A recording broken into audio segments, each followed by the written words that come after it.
requires ability to learn, understand, and create new words. Some of the animals can do some of these, but humans can do all three. No fossil record exists to show how we evolved to use language. To work out when it first developed from the grunt of our ape ancestors, scientists have looked at some indirect evidence, like comparing human and animal behavior. Research shows that our ability to understand sound developed in our mammalian ancestors before our ability to create complex sounds. Creating complex sounds was a major breakthrough in development of language. Our closest ancestor chimpanzee, from whom we have diverged some 6 to 7 million years ago, cannot do this. But then what physiological trait allowed us to develop speech? Studies have shown that neurons controlling our larynx, lips and tongue are directly related to motor cortex, which is responsible for planning, controlling and carrying out our movements. Other primates lack these connections, so it seems our ability to speak is directly related to our complex brains.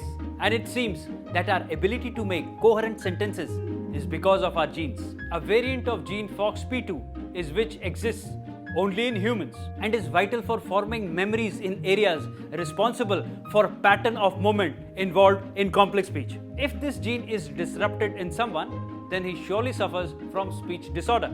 A DNA analysis has found that Neanderthals had this gene. It is quite possible that they may have been able to speak. Some scientists believe that language existed before Neanderthals also. Homo erectus, who had large brains than their predecessors and made some advanced tools, also spoke in some kind of prototype language which was not complex, and thus their technological advancement ran into a dead end. And before Homo erectus, it is believed that language largely consisted of gestures rather than speech.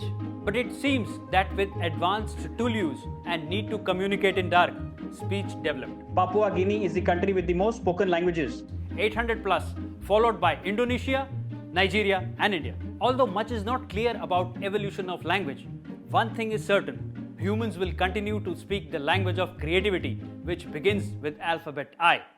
Imagination.